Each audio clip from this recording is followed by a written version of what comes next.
Fala pessoal, aqui quem fala é o Matheus Tavana do Dificuldades Técnicas. Espero que todos estejam muito bem. E hoje nós vamos falar sobre um conceito bastante interessante na área de segurança da informação, que é o conceito de engenharia social, Social Engineering. E ele é bem interessante porque é uma das maneiras mais exploradas aí pelos hackers na hora de realizar as suas invasões, que podem ocorrer de diversas maneiras aqui dentro desse guarda-chuva da engenharia social. Existem diversas sistemáticas que podem ser exploradas. Mas antes da gente iniciar, aquela vinhetinha rapidinho.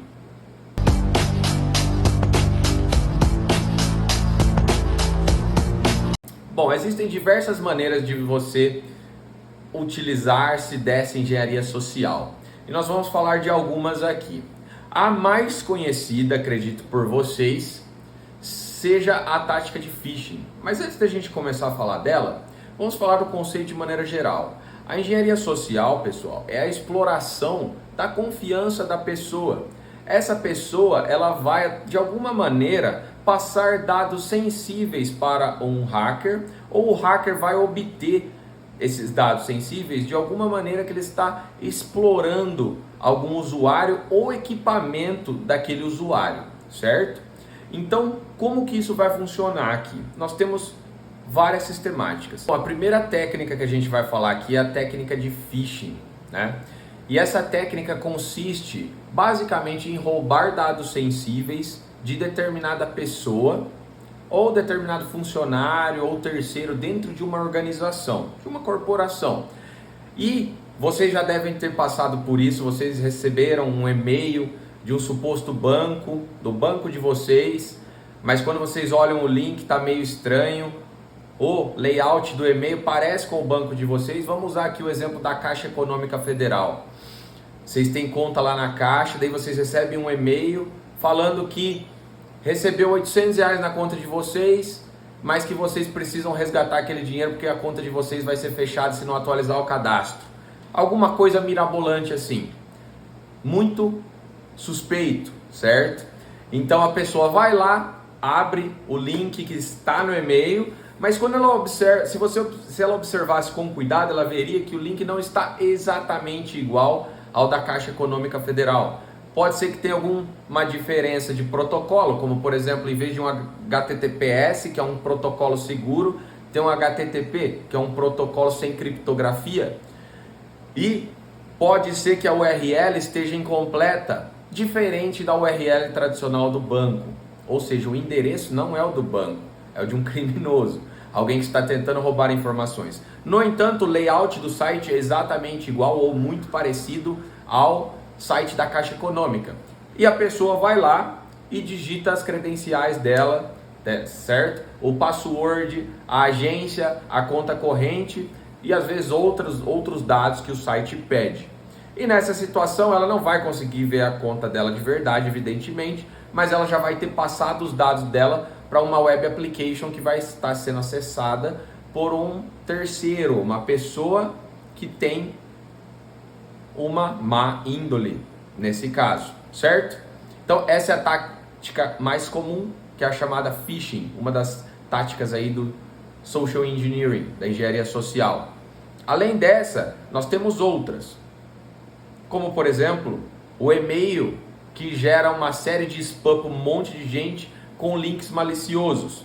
E nesses links maliciosos a pessoa clica, abre umas janelas e pode ser que ela receba algum tipo de link ali de download e ela contamine o seu computador com um vírus ou um outro tipo de malware, ok? Pode ser que ela também clique num anexo que venha. Vamos supor aqui o cenário onde o seu José, que trabalha dentro de uma empresa, uma grande corporação, o seu José lá da contabilidade, ele vai receber aí um e-mail com um suposto pacote de férias que ele ganhou. Basta ele baixar determinado manual e seguir aquilo que está no manual para conseguir resgatar esse pacote e usufruir de férias nas Ilhas Maldivas. Aí o seu José vai lá, baixa esse link e na verdade ele está baixando um ransomware. Só que o seu José, além de estar baixando um ransomware, ele está baixando um outro vírus que possui uma capacidade de mostrar ao hacker quais acessos e permissões o seu José possui. Então, além de ter baixado um ransomware que pode criptografar todo o HD do seu José, ele também pode fazer a mesma coisa, dependendo da situação, com aplicações sensíveis. Então, ele pode, por exemplo, criptografar uma parte de um data center, alguns servidores. É possível contaminar até um mainframe, dependendo da situação e dependendo dos acessos do seu José, tá? Nem sempre o pessoal da contabilidade tem acessos muito críticos, mas essa mesma coisa poderia acontecer com alguém do TI que tem acessos privilegiados, de administrador, por exemplo, e isso pode causar um caos, meus queridos amigos, tá bom? Mas de qualquer forma, ninguém quer ter seu HD criptografado por um ransomware, que é um malware, tá? Que geralmente cobra um resgate em Bitcoin ou outra criptomoeda após criptografar todo o disco rígido da pessoa, ok? Então tem que pagar para devolver. E é difícil dizer se vão devolver de fato e descriptografar os dados, ok? Nós temos a chamada isca, pessoal. A isca é bem bacana, pouco utilizada, mas é bem bacana, que é basicamente você pega um dispositivo que está com um vírus ou um malware de maneira geral, um keylogger, alguma coisa, e esse dispositivo, por exemplo, vamos supor que você é um funcionário de uma empresa de São Paulo. Você está em frente à sua empresa e você acha um pendrive no chão. Muitas pessoas podem pegar aquilo, levar para dentro e colocar no computador que possui acesso sensível dentro da corporação. E ali é possível que aquele pendrive, aquele dispositivo esteja contaminado com algum malware e agora ele está na rede interna da sua empresa. E isso é um problema grave também. Pode ser que o hacker utilize uma forma mais simples de hackear dados sensíveis. Ele pode entrar numa empresa e enquanto um funcionário vai ao banheiro, ele senta e extrai dados sensíveis ali da máquina do funcionário. Aqui a gente está dando exemplos corporativos, mas pode pensar aí no caso de usuários normais da internet também. A lógica é a mesma, tá bom?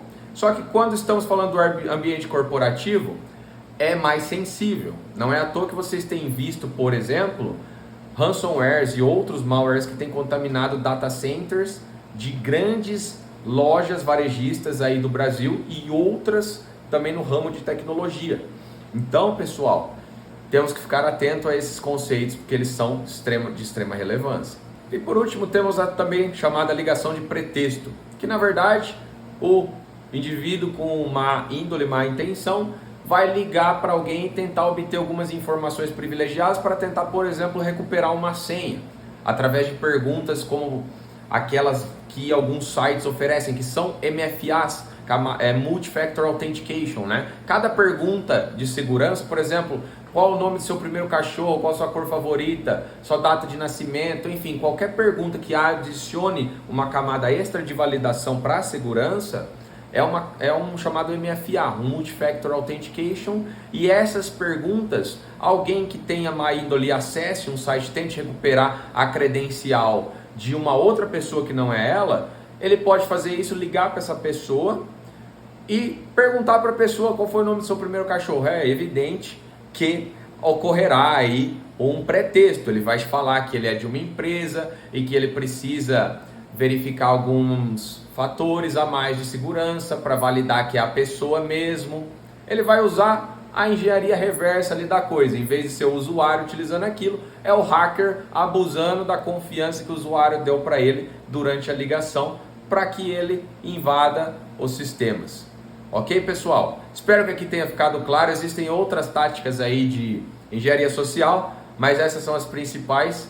E um destaque aí para os últimos meses, quem tem acompanhado o noticiário, a tática de phishing, que está contaminando muitas empresas, aí, muitos indivíduos que estão caindo nessa tática e causando até problemas para as grandes empresas brasileiras, certo?